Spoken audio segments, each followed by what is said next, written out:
మనం ఇప్పుడు మాట్లాడబోయేది 2025 yearly predictions, అంటే రాశి ఫలితాలు ఎలా ఉన్నాయో మాట్లాడుకుంటున్నాం.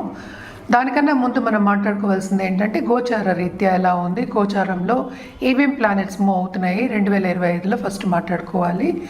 ఏదైనా రాశి ఫలితాలు ఎప్పుడు మాట్లాడుకున్నా మనం గోచారమే ఫస్ట్ మాట్లాడుకుంటాము. మేజర్ ప్లానెట్స్ మనకు ఉన్నది ఏంటంటే గురు, అలాగే ఏంటంటే శని, తర్వాత రాహు, కేతువులు. ఈ 4 ప్లానెట్స్ కూడా, ఈ 4 గ్రహాలు కూడా ఈ సంవత్సరం మొదట్లోనే మార్చ్ నుంచి జూన్ లోపలే ఈ 4 ప్లానెట్స్ మూవ్ అవుతున్నాయి అన్నమాట. ఫస్ట్ మనం మాట్లాడుకోయేది ఏంటంటే శని. ఎందుకంటే చాలామందికి ఏంటంటే భయం వేస్తూ ఉంటుంది, ఏల్నట్స్ అని ఉంది, ఏల్నట్స్ అని ఉందని చాలా భయపడుతూ ఉంటారు. ఎందుకంటే శని అన్నాక ఇబ్బంది పెడతారు కదా. సో మకర రాశి వాళ్ళకి పూర్తిగా పరిపూర్ణంగా ఏల్నట్స్ అని వెళ్ళిపోతుందన్నమాట. అది ఎప్పుడు అవుతోంది, ఎందుకంటే శని గోచారమే మార్చ్ 29, 2025కి అవుతోంది. ఎక్కడికి వెళ్తోంది? మీనానికి వెళ్తోంది. కానీ ఇక్కడ బ్యాడ్ న్యూస్ ఏంటంటే మనం మేషరాశికి ఇప్పుడు ఏల్నట్స్ అని అనేది మొదలవుతోందన్నమాట. అలాగే మనం చూసాము అంటే రాహు మూవ్ అవుతున్నారు. ఎప్పుడు మే 18కి ఎక్కడికి? కుంభానికి మూవ్ అవుతున్నారు అనమాట. అలాగే కేతు ఏమో సింహానికి మూవ్ అవుతున్నారు. సో కొంతవరకు ఏంటంటే కన్యారాశి వాళ్ళకి ఊరట, అలాగే మీనరాశి వాళ్ళకి కొన్ని విషయాల్లో ఊరట కలుగుతోందన్నమాట. అలాగే మనం చూసాము అంటే ఇప్పుడు గురు, ఈ 4 గ్రహాలు మేజర్ నేను చెప్పినట్టు. ఈ గురు ఏంటంటే ఇప్పుడు రిట్రోగ్రేడ్లో ఉన్నారు, అంటే వక్రించి ఉన్నారనమాట. ఆయన ఫిబ్రవరి 4కి డైరెక్ట్ అవుతున్నారు. ఎక్కడ? వృషభ రాశిలో. వృషభ రాశి నుంచి ఇప్పుడేమో మిథున రాశికేమో మే 14th మూవ్ అవుతున్నారనమాట. సో ఈ 4 గ్రహాలు బట్టి మనం మిగతా రాశి ఫలితాలన్నీ మాట్లాడుకుంటూ ఉంటాం. ఇంకోటి ఏంటంటే మేజర్ గ్రహం ఇప్పుడు స్తంభించిపోయి ఉన్నది ఏంటంటే మనకి కుజగ్రహం. సో కుజుడు ఏంటంటే నీచపడాడు, అలాగే ఏంటంటే మిథునానికి వెళ్ళడం, రిట్రోగ్రేడ్లో ఉండడం చాలా కొంచెం ఇబ్బందులు పెడుతున్నారనమాట. సో ప్రస్తుతం ఏంటంటే జూన్ 7కి ఆయన సింహానికి వస్తున్నారు. సో ఇవి మేజర్ ఈవెంట్స్ అన్నమాట గోచారం ఇన్ 2025, ఎస్పెషలీ స్టార్టింగ్ ఆఫ్ 2025. అలాగే మనం చూసాము అంటే జనవరి 14కి సన్ ఏమో మకరానికి ప్రవేశిస్తున్నారు. అంటే ఏంటి? మకర సంక్రాంతి మనం చేసుకుంటూ ఉంటాం, అందరికీ తెలుసు. అలాగే ఏంటంటే మెర్కురీ ప్రస్తుతం ఏంటంటే బుధుడేమో మనకేమో ధనుస్సు, తర్వాత ఏమో మళ్ళీ ఏమో మకరం, ఇలా జరుగుతూ ఉంటుంది. ఎందుకంటే ఇవన్నీ చిన్న గ్రహాలని కాదు, ఈ గ్రహాలన్నీ ఏంటంటే 30 రోజులకి 45 రోజులకి మారుతూ ఉంటారు. సో అంతవరకు మనము మరీ ఎక్కువ తీసుకోలేము, ఎందుకంటే మనం మాట్లాడుకునేది సంవత్సర ఫలితాలు.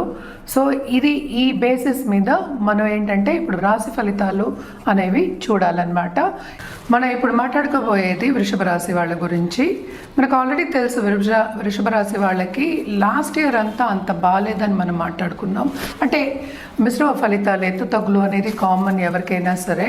కానీ ఈ సంవత్సరం బ్రహ్మాండంగా ఉంటుంది వీళ్ళకి. ఎందుకంటే జూపిటర్ యాజ్ 11th లార్డ్, అంటే ఏంటి, లాభంకి అధిపతి అయిన గురుడు కూడానే ఉన్నారు. ఆయన ప్రస్తుతం రిట్రోగ్రేషన్లో ఉన్నప్పటికీ కొంతవరకు లాభాలు అనేవి వీళ్ళకి చేకూరుతాయి. అదేంటంటే మనకి మేలో ఏంటంటే మనకి మిథునానికి వెళ్తున్నారు కనుక తప్పక 2nd and 11th lord combination వస్తున్న మంచి రాజయోగం ఉంటుంది. ఫైనాన్షియల్ స్టేటస్ అనేది చాలా మటుకు ఇంప్రూవ్ అవుతుంది. అండ్ ఆల్సో ఏంటంటే కుటుంబ స్టేటస్ ఇంప్రూవ్ అయ్యే ఛాన్సెస్ ఎక్కువ కనిపిస్తున్నాయి ఈ సంవత్సరం అంతాను. సో దేంట్లో చాలా బాగుంటుంది వీళ్ళకి అంటే కెరియర్లో మంచి మంచి ఆపర్చునిటీస్ వస్తాయి. వాళ్ళకి ఆపర్చునిటీస్ కూడా తీసుకుని ముందుకు సాగుతారు. అండ్ ఆల్సో వీళ్ళకి ప్రమోషన్ వచ్చే ఛాన్సెస్, అలాగే ఏంటంటే ఇంక్రిమెంట్ వచ్చే ఛాన్సెస్ ఈ ఇయర్లో చాలా ఉన్నాయన్నమాట. చాలా బాగుంటుందనే చెప్పుకోవాలి. ఎందుకంటే ఏది చేసినా వీళ్ళకి లాభమే ఉంటుంది. అలాగే ఏంటంటే వీళ్ళకి దాంపత్య జీవితం కూడా మెరుగుపడే ఛాన్సెస్ ఎక్కువ కనిపిస్తున్నాయి. కొంతవరకు హెల్త్ సెన్సిటివ్ అయ్యే ఛాన్సెస్ ఉన్నాయి కనుక హెల్త్ విషయంలో జాగ్రత్త పడమని ఎప్పుడు చెప్తూ ఉంటాం. అలాగే ఈ రాశిలో ఉన్న స్టూడెంట్స్ కానీ, లేకపోతే ఎవరైనా కాంపిటేటివ్ ఎగ్జామ్స్ రాసే వాళ్ళకి కానీ, లేకపోతే పై చదువులకి బయటకు వెళ్ళాలనే వాళ్ళకి కానీ తప్పక చాలా బాగుంటుంది. ఎందుకంటే రాహు 10th హౌస్కి వచ్చేసారు. అలాగే ఏంటంటే 11th హౌస్లో శని ఉన్నారు. తప్పక ఈ సంవత్సరం అంతా వీళ్ళు ఏది పట్టుకున్నా చాలా బాగుంటుంది, దాంట్లో లాభం చూస్తారు, బ్రహ్మాండంగా ఉంటుంది అనేది ఎస్పెషలీ వృషభ రాశి వాళ్ళకి. ప్రస్తుతం ఏంటంటే మనం చెప్పవలసింది 2వ ఇంట్లో మార్స్ ఉన్నారు. అందుకంటే కొంచెం వరకు అంటే మనం మే వరకు కొంత ఓపిక పట్టాలి. అదొకటి కాకుండా మే వరకు ఎవరికి లోన్స్ ఇవ్వడం అనేది చేయొద్దు. ఎందుకంటే తిరిగి రావడం అనేది కొంచెం తక్కువగా ఉంటుంది కనుక, ఏదైనా ఇస్తే తిరిగి రావడం కొంచెం కష్టం కనుక లోన్స్ అనేది ఎవరికి ఇవ్వద్దు అనేది సూచన వీళ్ళకి. అలాగే ఏంటంటే మనకి గురువు మూవ్ అయినప్పుడు, మేలో మూవ్ అయినప్పుడు తప్పక బ్రహ్మాండంగా ఉంటుంది. ఫైనాన్షియల్ ఇంప్రూవ్మెంట్ చాలా ఎక్కువ ఉంటుంది.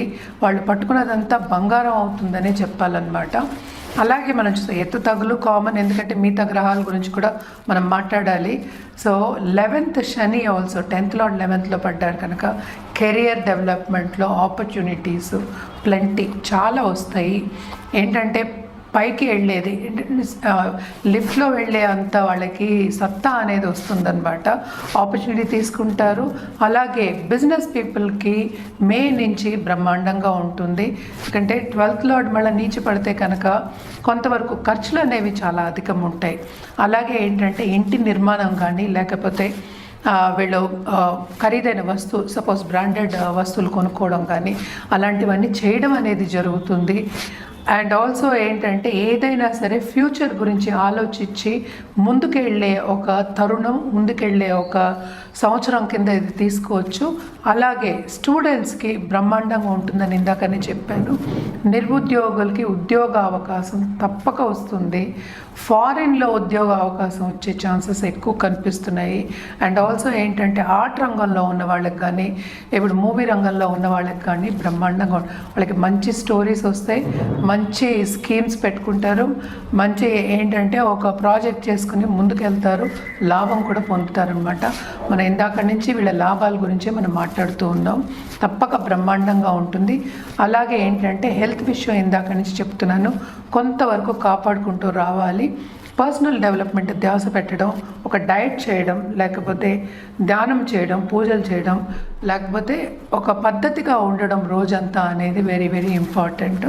అలాగే సపోజ్ మీ దగ్గర ఏమో పెద్దవాళ్ళు ఉన్నారు, మీ తల్లిదండ్రులైనా సరే, దూర బంధువులైనా సరే, వాళ్ళకి కొంచెం హెల్త్ సెన్సిటివ్ అయ్యే ఛాన్సెస్ ఉన్నాయి. సో ఇవన్నీ ఖర్చులు కూడా దాని మీద పెట్టే ఛాన్సెస్ ఎక్కువ ఉన్నాయి కనుక తప్పక ఏదైనా నలతో వచ్చితే ఇమీడియట్గా డాక్టర్ దగ్గరికి వెళ్ళి సంప్రదించడం చాలా చాలా మంచిదన్నమాట. పిల్లలు కూడా మీరు చెప్పిన మాట వినే ఛాన్సెస్ ఎక్కువ కనిపిస్తున్నాయి. ఎందుకంటే పిల్లల్ని పైకి తీసుకొచ్చే ఛాన్సెస్ కూడా చాలా ఎక్కువ కనిపిస్తున్నాయి అన్నమాట. అలాగే ఏంటంటే ఇప్పుడు మీ పిల్లలు ఫారిన్కి వెళ్ళి సెటిల్ అవ్వాలి అనే వాళ్ళకి అటు ఖర్చు పెడతారు, ప్లస్ లాభం కూడా పొందుతారు కనుక వాళ్ళు సెటిల్ అవుతారు, వాళ్ళకి కావాల్సింది వాళ్ళు పొందుతారు అనమాట. సో ఆ ఆనందం అనేది సంవత్సరం అంతా మీకు ఉంటుంది. అందరితోనూ కలయిక ఉంటుంది. అంటే ధార్మిక కార్యక్రమాల్లో తప్పక పాల్గొంటారు. అంటే స్పిరిచువల్ డిస్కోర్సెస్ కానీ, పూజలు కానీ, రిలీజియస్ కార్యక్రమం, శుభకార్యాల్లో పాల్గొనడం, అలాగే శుభకార్యాలు చేయడం ఎక్కువ కనిపిస్తున్నాయి ఈ సంవత్సరం అంతా. అలాగే ట్రావెల్ చేయడం, ధార్మిక క్షేత్రాలు ట్రావెల్ చేయడం కూడా కనిపిస్తుంది అనమాట. వీళ్ళు కూడా తప్పక పరిహారం చేయడం అనేది వెరీ వెరీ ఇంపార్టెంట్. ఏం పరిహారాలు చేయాలి అంటే తప్పక గురువు కాళ్ళు పట్టుకోవడం ఇంపార్టెంట్. ఎందుకంటే గురువు ఏమో ముందుకి అంటే రెట్రోగ్రేడ్ వాళ్ళ డైరెక్ట్ అవ్వడం, మళ్ళీ ఏమో సెకండ్ హౌస్కి వెళ్ళడం అనేది ఉంది. అప్పటికి కొన్ని ఇబ్బందులు పడవలసిన ఒక తరుణం కనుక, అలాగే మార్స్ కూడా కొంచెం ప్రాబ్లం ఇస్తున్నారు కనుక అందరూ మనకి ఏంటంటే గురువులే అవుతారు కనుక తప్పక గురువు కాళ్ళు, ఏ గురువు అయినా సరే గురువు కాళ్ళు పట్టుకోవడం వెరీ వెరీ ఇంపార్టెంట్. అలాగే ఏంటంటే లక్ష్మీ పూజలు చేయడం, థర్స్డే అయినా సరే, మీరు ఫ్రైడే అయినా సరే, అంటే నిత్యం చేయమని నేను ఎప్పుడు చెప్తూ ఉంటాను, తప్పక చేయండి. గోవుకి పూజ చేయడం ఫ్రైడే చాలా మంచిది. అలాగే ఆహారం పెట్టడం అంటే మన చేత్తో చేయడం, ఎందుకంటే అమ్మవారికి మనకి ఎప్పుడైనా తెలుసు పరమాన్నం అంటే చాలా ఇష్టం. అలాగా చక్కెరతో కానీ బెల్లంతో కానీ చేసి పెట్టడం చాలా మంచిదన్నమాట. ఇప్పుడు మనకి తెలుసు సంక్రాంతి కూడా వస్తుంది, మన కొత్త బెల్లాలు అవన్నీ వస్తూ ఉంటాయి. ఇవి చేస్తూ అంటే ఏంటంటే ఆల్రెడీ చాలా బాగుందని చెప్పాను, కానీ మిశ్రమ ఫలితాలు ఎందుకు చెప్తున్నాం అంటే ఎప్పుడు ఒకేలా ఉండదు కనుక సో తప్పక ఈ పరిహారాలన్నీ చేస్తూను ఇంకా మీకు ఈ సంవత్సరం బాగుండాలని కోరుకుంటూ మళ్ళా ఇంకో దాంట్లో మళ్ళా కలుద్దాం.